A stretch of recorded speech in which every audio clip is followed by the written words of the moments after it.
안녕하세요.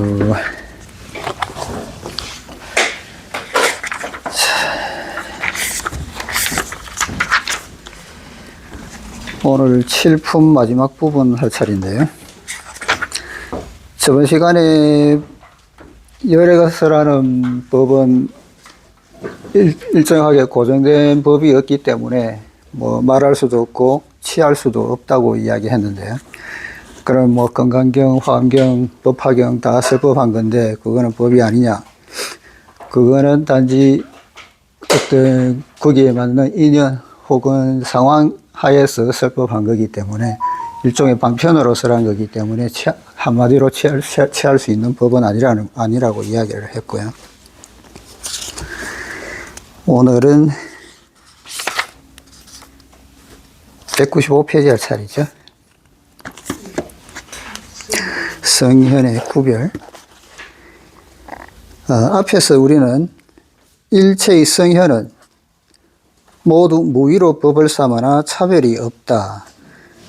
일체 현성, 개의 무위법, 이 유차별이라는 것을 살펴보았습니다. 우리는 습관적으로 현성을 성현으로 바꾸어 사용합니다. 현성이란 뭘 말하는 것일까요?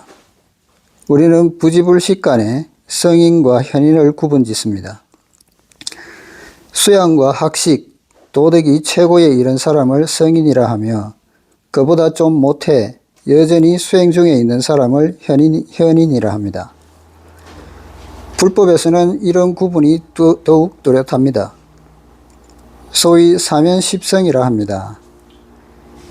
대성보살도를 수행하는 단계로는 십지가 있는데 10개의 청차로서 구분하여서 이를 십성이라 합니다. 십지보살의 제1위는 부처입니다. 초지 앞단계의 수양에도 30개의 청차가 있는데 소위 십주, 십행, 십회양이 그것입니다. 수양이 이 정도에 이른 아직 십지의 과위에 도달하지 못한 사람이 삼현에 속합니다. 그리고 십성으로는 관음, 문수, 보현, 지장 등을 들 수 있는데 이 정도의 대보살이라야 비로소 성의 과위에 속합니다. 이들은 모두 수행에 대한 후세의 해석에 따른 분류법입니다. 넓은 의미로 예를 들어가며 설명한 것이 일체의 성현은 모두 무위로 법을 삼으나 차별이 있다라는 구절입니다. 오래 가르쳤거나 오래 배워본 사람이라면 모두 이런 경험이 있을 겁니다. 예를 들어 지금 우리가 한마디를 했을 때, 교단 위에서 한마디를 했을 때 아래에 있는 100여 명의 청중들이 그것을 느끼는 정도는 모두 다르며 또 이해하는 수준 역시 제각각입니다. 아무리 자세히 설명을 하고 심지어 꼼꼼히 적기까지 했더라도 그 의미가 다양한 형태로 변질되기도 합니다. 이것은 지혜와 이해의 정도가 사람마다 모두 달라서인데 이 때문에 여러 종교, 여러 청차의 지혜가 서로 다른 것입니다. 이제 이 품에 대한 저희 개성을 소개해 보겠습니다. 소공조 흔적이나 무비 파문은 우연히 생긴 새털구름 같아서 없고 이름도 오고 감도 모두 아니니 유무를 다 버려 분분함을 시게 한다. 소공조적 수파문, 소공조의 흔적이죠. 소공조의 흔적과 물에 이는 파문은 우이성문 사거문. 여기서 우이하면 짜구짜인데 요거는 우이 해가지고 우연이라는 뜻으로도 쓰이거든요.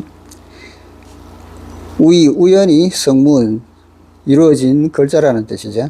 우연히 이루어진 글자여 비단 구름 같다. 비단같이 아름다운 구름 같다는 거죠.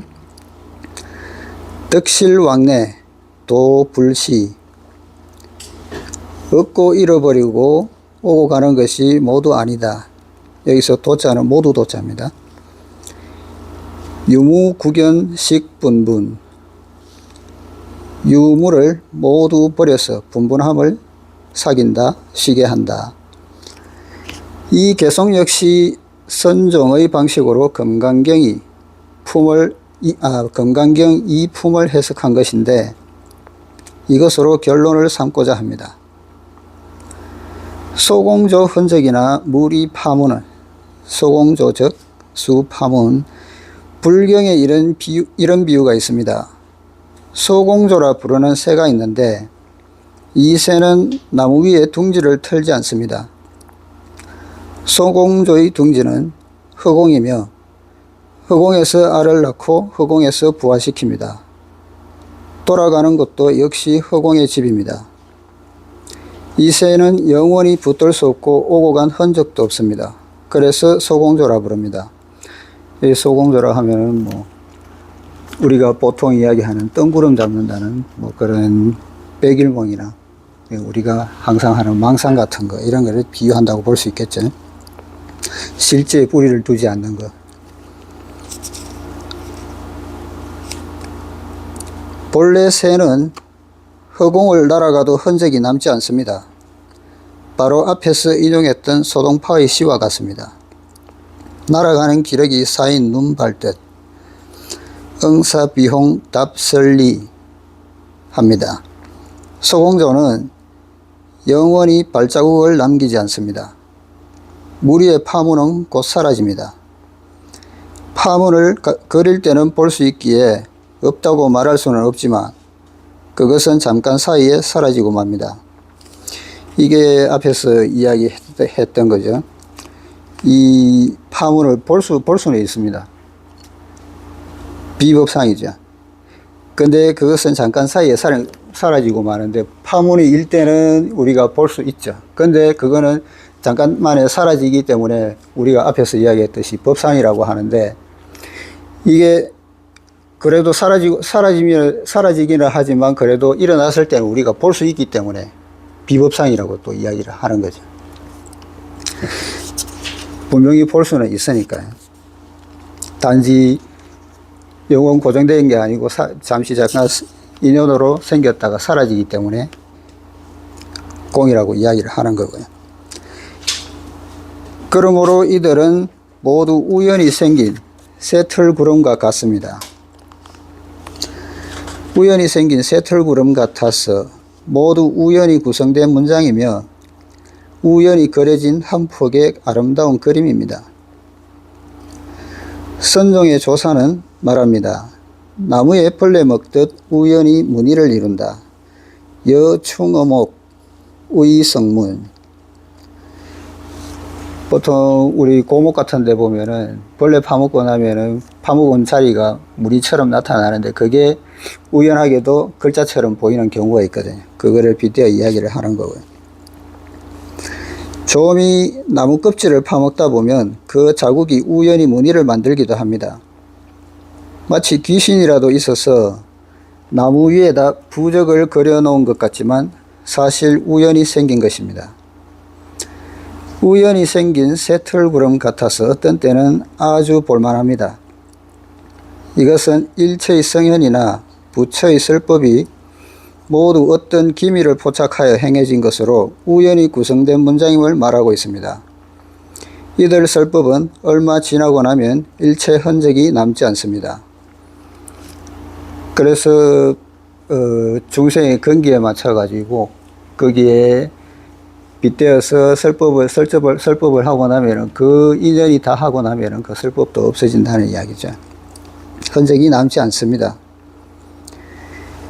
이 이치를 이해하고서 다시 용수보살의 반야에 대한 관점을 쫓아가 봅시다. 금강경의 이치는 바로 이렇습니다. 없고 이름도 오고 감도 모두 아니니 덕실왕래 또 불시. 오늘 어떤 경계가 나타납니다. 가령 빛을 보거나 보살을 보거나 혹은 무슨 좋은 꿈을 꾸거나 합니다. 어떤 때는 꿈속에서 보살이 며칠 동안 어떤 지시를 하기도 해서 기뻐 어쩔 줄 모릅니다. 또 어떤 때는 꿈속에서 자지러지게 놀라기도 합니다. 그렇지만 일체가 모두 우연임을 알아야 합니다. 연기를 일으키는 본성이 공이니 연기 성공이니 인연이 일어나면 본래 모두 없는 것입니다. 이러한 것도 모두 인연 때문에 일어나는 것이기 때문에 그 인연을 일으키는 것 자체는 그 자체의 성품은 공하다는 거죠. 그래서 일어나는 인연도 잠시 생겼다가 사라지고 하는 것이 원래 자성이 없어서 그런 거라고 이야기를 하는 겁니다. 그래서 앞에서 우리 뭐 보살을 보거나 이런 꿈 같은 것도 전부 거기에 집착하게 되면은 그 상에 집착하는 것이기 때문에 집착할 이유가 없다는 거죠. 유물을 다 버려 분본함을 쉬게 한다. 그러므로 일체를 놓아버려야 합니다. 놓아버릴 수 있다면 불법에 어느 정도 다가선 겁니다. 그러나 일체를 놓아버린다고 해서 그것이 공인 것은 아닙니다. 없는 것이 아닙니다. 단지 일체를 놓아버린다고 말할 뿐입니다. 금강경의 제1품에서 7품까지는 하나의 문제가 이어지고 있습니다. 바로 수보리의 질문, 즉 불법을 배우는 사람이 어떻게 자신의 마음을 평온하게 할 수 있는가라는 문제입니다. 마음속에 수많은 감정과 견해, 번뇌를 어떻게 항복시킬 수 있느냐 하는 것입니다. 부처는 수보리에게 대답합니다. 바로 이렇게 하라. 바로 이렇게 마음을 항복시켜라. 수보리가 이해하지 못하자 다시 말합니다. 마땅히 머무는 바가 없도록 하라. 응무소주. 그래서 나로 하여금 머무르게 하는 모든 것을 놓아버려라. 응무소주. 바로 선원형을 말합니다. 여기에 이르러 부처는 더 이상 말하지 않습니다. 마땅히 머무는 바가 없이 마음이 생기도록 하라. 응무소주 이생기심. 단지 머무는 바가 없도록 하여 일체에 머물지 말라고만 합니다. 그러므로 불법 역시 머무는 바가 없고 말할 만한 정해진 법도 없습니다. 만약 금강경이나 아미타경이 불법이 곧 반야라고 했다면 그것은 틀린 겁니다. 그렇게 말하면 거기에 머물게 될 테니까요. 이는 머무는 바가 있는 것입니다. 부처는 단지 마땅히 머무는 바가 없도록 하라. 응무소주, 머물 수 없다, 불가주, 말할 수 없다, 불가설이라고만 합니다. 그러므로 여러 가지 서로 다른 법문에 대해서는 거기에 머물 필요가 없습니다. 마음속에 머무는 바가 있거나 걸리는 바가 있다면 그건 불법이 아닙니다. 하나의 큰 문제가 여기서 마무리됩니다.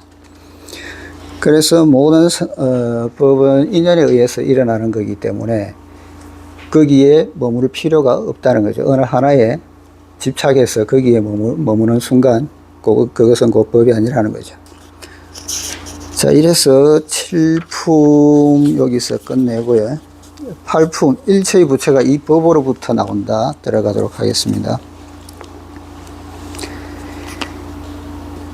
8품 의법 출생분인데요. 수보리여, 그대 생각은 어떤가? 만약 어떤 사람이 삼천 대천 세계를 가득 채운 칠보로서 보시한다면 이 사람이 얻는 복덕이 많지 않겠는가? 수보리가 말했다. 아주 많습니다. 세존이시여. 왜냐하면 이 복덕은 복덕의 자성이 없기 때문입니다. 그러므로 여러께서 복덕이 많다고 말씀하셨습니다.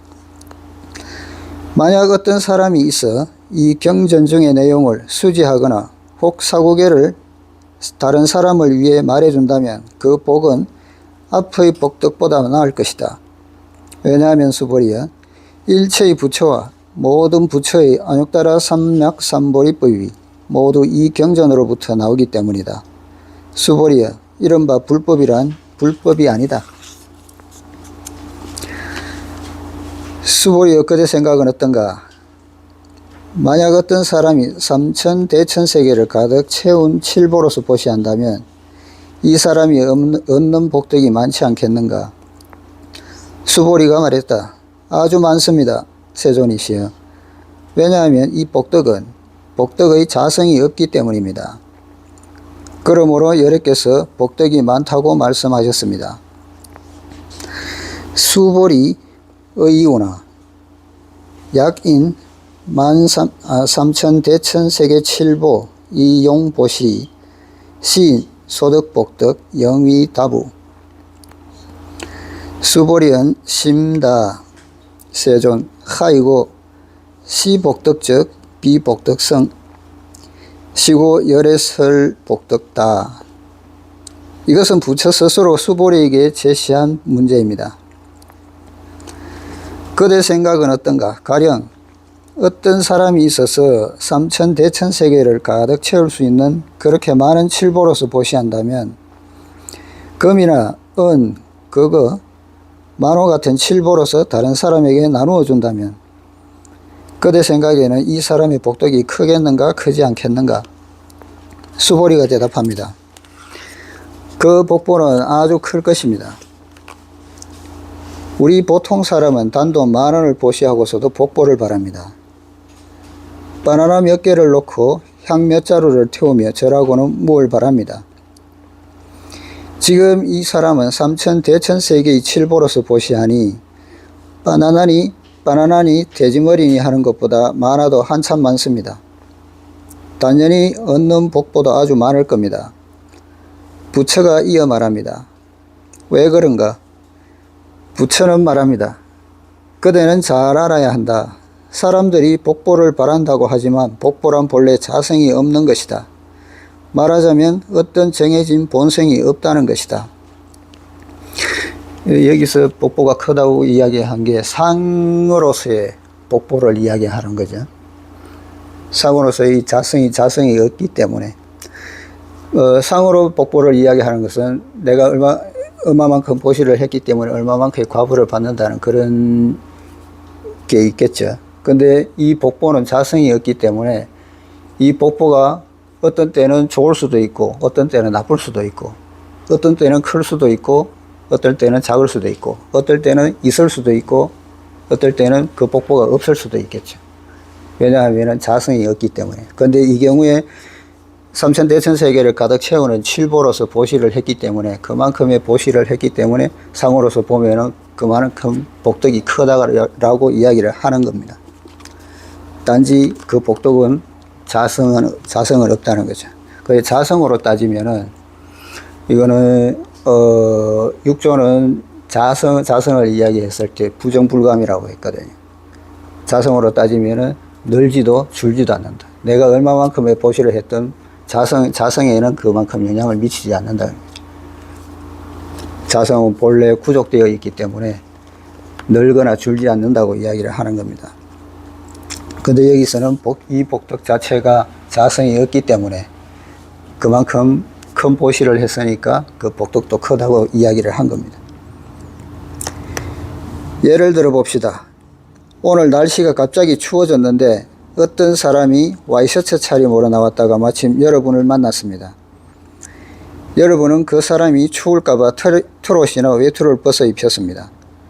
그 사람은 정말로 복이 있어 여러분을 만났습니다. 이것이 복덕이죠. 만약 오늘이 아주 더운 날이라면 그래도 그 사람에게 트롯이나 외투를 입히겠습니까? 그랬다간 그 사람이 때려 죽이려 할 겁니다. 그러므로 소위 복보란 어떤 경우는 복보지만 다른 경우에는 고통일 수 있습니다. 복보라는 것이 본래 어떤 정해진 본성이 없기 때문입니다. 그리고 어떤 복덕이나 복보라도 어느 시기가 지나면, 즉 어느 정도 향수하고 나면 역시 공입니다. 본래 자성이 없기 때문입니다. 이게 좀 상이라는 이야기죠. 연에 의해 생겼다가 사라지는. 소위 자성이 없다는 것은 고정되어 있지 않으며 영원히 존재하지 않는다는 말입니다. 부처가 말한 복은 바로 이런 복입니다. 바꾸어 말하면 부처는 하나의 비밀을 말하지 않았습니다. 그것은 진정한 복보는 오도, 즉 대지혜의 성취라는 겁니다. 이것은 현실 세계를 초탈해서 얻는 대성취로서 이 성취는 세간에서 얻은 일체의 복보로서 판단할 수 있는 것이 아닙니다. 그러므로 열에는 복덕이 많다고 합니다. 부처는 말합니다. 이렇게 보시하면 그 결과 복덕은 아주 클 것이다. 사실 부처가 복덕이 크다고 말한 것은 교육을 하기 위한 하나의 격려입니다. 만약 어떤 사람이 있어 이 경전 중의 내용을 수지하거나 혹 사구계를 다른 사람을 위해 말해준다면 그 복은 앞의 복덕보다 나을 것이다. 약부유인, 어차경중, 수지 내지 사구계 등 위타인설, 기복, 성피. 부처는 지혜와 교화, 교육의 중요성을 강조합니다. 앞에서 언급했듯이 어떤 사람이 불세계에 가득 찬 칠보로서 보시한다면 이 사람의 복보는 아주 클 겁니다. 그렇지만 가령 어떤 사람이 금강경을 이해하거나 사구계를 이해한 후 사람들을 인도하여 번뇌로부터 해탈하게 한다면 이 사람의 복보는 삼천대천세계의 칠보로서 보시한 사람보다 훨씬 더 클 겁니다. 앞에서 보시에 법보시도 있고 제보시도 있고 무예시도 있다고 했는데, 여기서는 법보시가, 그러니 내보시죠. 법보시가 가장 크다고 이야기를 하는 겁니다. 그 법보시로 다른 타인을 위해서 이 경전의 사후계를 알려줄 수 있으면 그 복덕은 아무리 큰 재물로 보시하는 것보다도 그 공덕은 더 크다고 이야기를 하는 거죠. 삼천대천세계의 칠보가 얼마나 많은 제보입니까? 그런데 그 많은 제보로서 보시를 하더라도 이 사국에 하나 다른 사람한테 알려주는 것만 못하다는 이야기죠. 그래서 법보시가 그만큼 중요하다는 이야기고요. 왜냐하면 수보리여 일체의 부처와 모든 부처의 안욕따라 삼약삼보리법이 모두 이 경전으로부터 나오기 때문이다. 하이고 수보리 일체 제불 급 제불 안욕따라 삼약삼보리법 개 종차경 출. 왜 그런가? 부처가 말합니다. 내 그대에게 말하노니 일체의 부처 즉 과거, 현재, 미래를 통틀어 성취를 이룬 사람, 대철대오의 지혜를 성취한 일체의 부처가 모두 이 경전으로부터 나온다.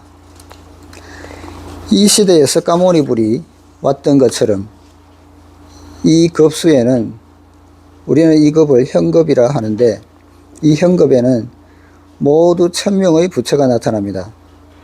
석가모니불은 네 번째 부처입니다. 다섯 번째 올 부처는 미륵불인데 당연히 아직 오지 않았습니다. 이후 계속해서 1000명의 부처가 나타납니다. 이 급수는 성현이 가장 많이 나타나는 시기입니다. 당연한 말이지만 이것은 지구가 형성된 때부터 빙하기까지를 말하는 것이 아닙니다. 이는 하나의 우주관으로서 이 급수의 시간은 대단히 깁니다. 거의 무한정의 시간이나 다름없습니다. 부처는 말합니다. 일체의 성불한 사람, 대철대오했거나 석가모니처럼 도를 깨친 사람, 이때의 도란 안욕따라 삼약삼보리로서 최후의 대철대오를 말하는데, 이런 사람은 모두 금강경으로부터 나온다는 겁니다. 다시 말해 바냐, 즉 자신의 진정한 지혜로부터 나온다는 겁니다. 금강경은 지혜를 꿰뚫어 본 뒤 그것을 보고한 것입니다. 진정한 불법은 모두 자신의 지혜로부터 드러납니다. 그러므로 금강경을 들어 말할 수 있는 겁니다. 금강경이 설한 것이 불성에 대해서 설했는데, 자성이라고도 하죠. 불성이고 자성인데, 자성을 깨닫는 법을 설한 게 금강경이거든요. 그래서 모든 성취한 사람들, 우리가 부처라고 이야기하는 대철대오한 사람들, 요 부처라고 하는 거는 고유명사가 아니고 일반 명사니까, 대철대오한 사람, 깨달은 사람을 부처라고 이야기하는 거니까. 근데 그 부처가 깨달은 것이 곧 우리의 본성, 자성에 대해서 깨달은 것이고요. 그 자성에 대해서 설한 것이 금강경입니다. 그래서 모든 부처, 모든 재불이 이 금강경으로부터 나왔다고 이야기를 하는 거거든요. 그래서 근본은 자성을 이야기했기 때문에 금강경에서 나왔다고 이야기를 하는 겁니다. 그 다음에 수보리여 이른바 불법이란 불법이 아니다. 수보리 소위 불법자 즉 비불법. 금강경을 보면 부처가 무슨 말을 하려는 것인지 도무지 알 수가 없습니다. 부처는 앞에서 아주 좋다고 말합니다. 복보가 말할 수 없이 크다고 말합니다. 그렇지만 복보는 불법만큼 그렇게 훌륭하지는 못합니다. 부처는 최후에는 불법 또한 부정해버립니다. 소위 불법이란 불법이 아니다라는 겁니다. 무엇을 불법이라 할까요? 도를 깨닫는 것입니다. 도를 깨달았다고 해도 아무것도 없습니다. 여기서 아무것도 없다는 것은 단견을 말하는 것이 아닙니다. 이거는 죽어지면 사라진다는 것을 이야기하는, 단견을 이야기하는 게 아니라는 거죠. 없다는 것은 곧 없는 것입니다. 달리 말해 봅시다. 성불한 사람이 자기가 살아있는 부처라고 말한다면 여러분이 두들겨 패도 괜찮습니다. 그건 요괴지 부처가 아닙니다. 부처란 얻을 방법이 없는 것입니다. 무상 중에 존재합니다. 상이 없는 거죠. 그래서 볼 수가 없는 겁니다. 진정으로 큰 성취를 얻은 사람은 지극히 겸손하고 온화합니다. 그리고 대단히 평범하여 아무것도 없습니다. 진정한 부처는 자신을 부처라 생각하지 않으며 진정한 성인은 자신을 성인이라 생각하지 않습니다. 그러므로 진정한 불법은 불법이 아닙니다. 만약 불법에 대한 하나의 관념이 존재한다면 이미 상에 집착한 것입니다. 좋게 말하면 상에 집착한 것이요, 나쁘게 말하면 마에 집착한 것입니다. 그래서 내가 깨달은 게 불법이라고 한다면 이미 그 불법, 내가 깨달은 불법에 집착하는 것이기 때문에 그것은 진정한 불법이 아니라고 이야기를 하는 거죠. 그래서 앞에서 이야기했듯이 그 장님이 코끼리 만지듯이 내가 만진 것 하나에 집착하게 되면은 그것은 진정한 불법이 아니라는 거죠. 그래서 불법 자체는 상이 없다는 거고요. 하나에 집착할 이유가 없는 거죠. 이것이 바로 금강경의 특징입니다. 소위 대반야경은 지혜가 극에 이르러 한 점의 흔적도 남기지 않습니다. 말하고 난 뒤 곧 뒤집어 버립니다. 마치 교육자와 같습니다. 많은 사람을 가르쳐서 모두 성공시켰다고 스스로 대스승이라 확신한다면 그는 이미 스승이 아닙니다. 그는 단지 교사일 뿐입니다. 진정으로 훌륭한 사람은 마음속에 그런 생각이 없습니다. 일체 중생을 제도하고 교화하는 것은 사람으로서 마땅히 해야 할 일이라 생각합니다. 행하고 나면 그만입니다. 마음속에 어떤 것도 남아있지 않습니다. 금강경의 이런 구성 방식에 대해 후세의 많은 유가들은 제대로 이해하지 못했습니다. 청나라의 대유학자인 고정님도 마찬가지였습니다. 그는 일지록에서 이렇게 말합니다. 학생들은 불경을 볼 필요가 없다. 불경에는 볼만한 것이 없다. 바로 한 통의 물이다. 하나는 차 있고 하나는 비어 있는데 차 있는 것을 들어 빈 통에 붓고 다시 찬 통을 빈 통에 붓는 것이다. 이렇게 이리 붓고 저리 붓고 해봐야 한 통의 물일 뿐이다. 고정님은 소위 불법이라 하는 것은 불법이 아니라고 생각했습니다. 이리 붓고 저리 붓고 하니 말하지 않은 것이나 같다는 것입니다. 우리 불경에서 소위 말하는 이것도 안 되고 저것도 안 되고 이것도 되고 저것도 되고 그러니 집착하지도 말고 해야 된다는 이런 정반으로 이루어지는 말들이 상당히 많죠. 그래서 여기서 고정님은 그렇게 이야기를 한 거죠. 이리 붙고 저리 붙고 하니 말하지 않은 것이나 같다는 겁니다. 이도저도 아니라는 이야기죠. 이 품에서는 불법의 중요성을 말하고 있습니다. 진정한 대복덕은 지혜의 성취입니다. 이 품의 제목으로 붙여진 의법출생이란 불법에 의거하여 일체의 성현이 도를 깨친다는 이치입니다. 이야기가 여기에 이루고 나면 이어서 다음 품에서 큰 문제가 제기되지만 우리는 먼저 이 품의 결론부터 내려보기로 합시다. 결론은 개송과 같습니다. 제 8품 개송입니다. 금수강산도 바둑 몇 판 두듯 짧으며 인천의 복덕도 어리석음으로 변해가니 원래 불법이란 그리 많은 것이 아닌데 속박과 끈적거림을 벗어나 누굴 향해 말하는가. 금수건곤 사혁기. 금수는 비단금자에 수놓을 숫자인데요. 비단만 해도 아름다운데 거기다가 수까지 나왔으니 더 아름답겠죠. 건곤은 하늘건 땅건 해서 천지를 이야기하는데 이 세상이겠죠. 그렇게 아름다운 강산도 혁기, 혁은 여기서 바둑 혁자인데 혁기해서 바둑을 두는 것을 이야기합니다. 바둑 두는 것과 같다는 이야기죠. 아름다운 금수강산이 바둑 두는 것과 같아. 인천 복덕은 왕성치. 근데 이 인천의 복덕이 여기서 왕은 구벌 왕자인데 여기서는 헛되다, 부질없다 이런 뜻도 있거든요. 그래서 헛되이 성치 어리석음이 된다는 거죠. 인천 복덕이 스스로 부질없이 헛되이 어리석음으로 변해가니 즉 어리석어지니 원래 불법이라고 하는 것은 원래 불법 무다자 거의 많은 것이 아닌데 탈박리점 설향수 속박을 벗어버리고 끈적거림을 떠나서 향수 누구를 향해 말하는가. 금수강산도 바둑 몇 판 두듯 짧으며 인간 세상에서 가장 큰 복은 황제가 되는 것입니다. 누구든 한 번은 이런 생각을 해봤을 겁니다. 고대의 황제는 아주 복이 많은 사람이었습니다.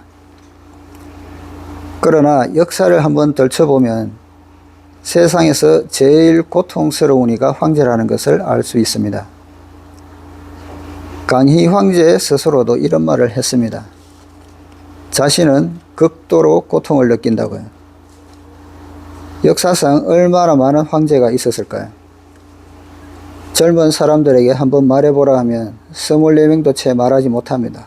그 이름이 뭔지도 모르고 그저 황제라 불렸거니 하는 정도입니다. 금수강산도 역사적 관점에서 보면 마치 바둑 몇 판 두듯 한 번 이기고 한 번 지고 하는 사이에 모두 흘러가 버립니다.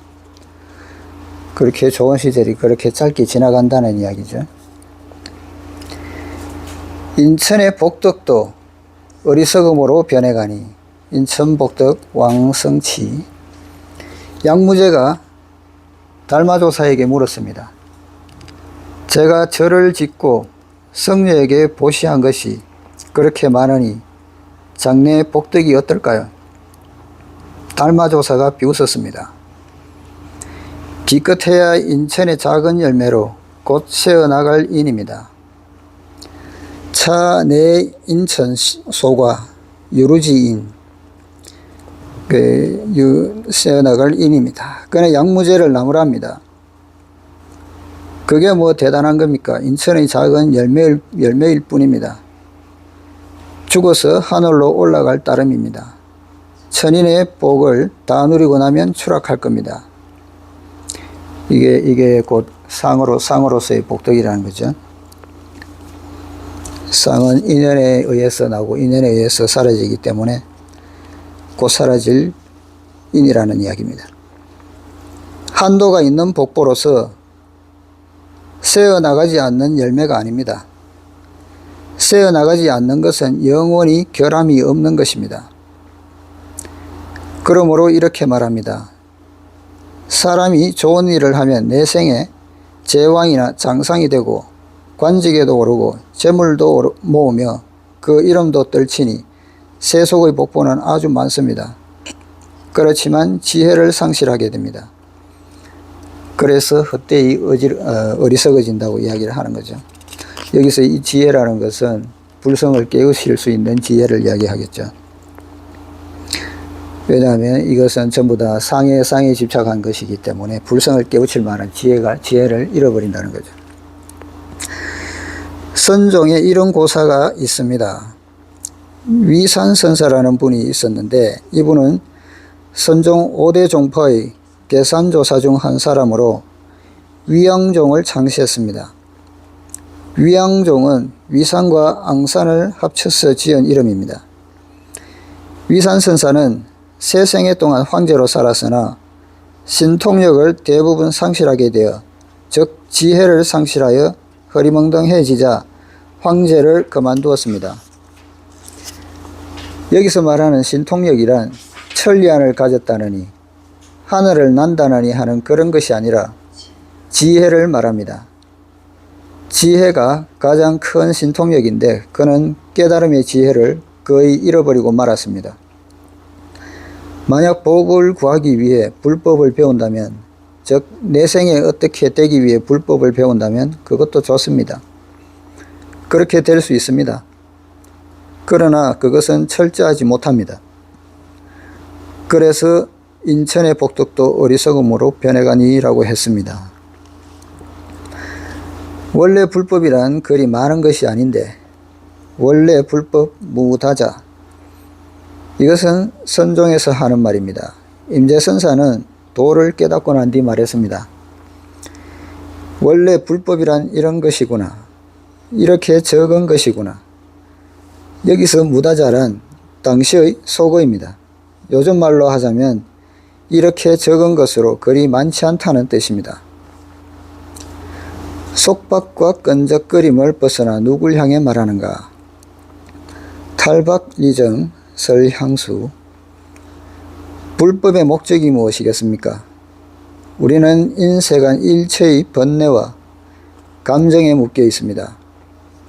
삼계의 정욕과 번뇌, 망상으로부터 해탈하려면 일체의 끈적끈적한 속박을 벗어던지고 자기 본래의 면모로 돌아가야 합니다. 이것이 바로 불법이 궁극적으로 추구하는 바입니다. 3장 12부의 번뇌한 불법도 모두 이것을 위한 것입니다. 끈적끈적한 속박으로부터 철저히 해탈하기 위한 것입니다. 이것이 바로 불법의 핵심입니다. 여기서 말하는 깨치고 나니 불법이라는 것이 많지가 않다는 거죠. 우리가 많은 경에서 불법을 이야기하고 있지만 깨달음은 하나 우리 자성 본성을 깨닫는 것이기 때문에 다른 불경에서 이야기하는 모든 것들은 그 본성을 깨닫기 위한 과정에 지나지 않는다는 거죠. 그리고 불법이 아니라고 앞에서도 이야기를 했지만은 불법이 아니라고 하는 것은 일단 입 밖으로 내어지는 것은 그 법이 아니라는 거죠. 만약에 내 생각을 하고 있는데 내가 만약에 입 밖으로 냈다면 입 밖으로 낸 이것은 이미 내가 생각하는 바가 아니라는 거죠. 만약 내가 생각하는 바를 그대로 팍 찍어서 보여줄 수 있는 사진기 같은 게 있다면 몰라도 일단 입 밖으로 나오는 것은 내가 생각하는 이야기가 아니라는 거죠. 고로 부처님께서 말씀을 하셨지만은 법으로 우리가 취할 수 없다고 이야기하는 것도 바로 그 때문입니다. 단지 우리의根기나 거기에 따라서 이해 차이가 있을 따름이죠. 그런데 그렇다고 해서 이게 또 법이 아니라고 할 수도 없죠. 이것은 분명히 부처님이 이야기를 했기 때문에, 이야기한 것이기 때문에, 그래서 취할 수도 말할 수도 없다고 이야기를 하는 겁니다. 이래서 오늘은 제 8품 끝냈고요. 다음 시간에 9품 들어가도록 하겠습니다.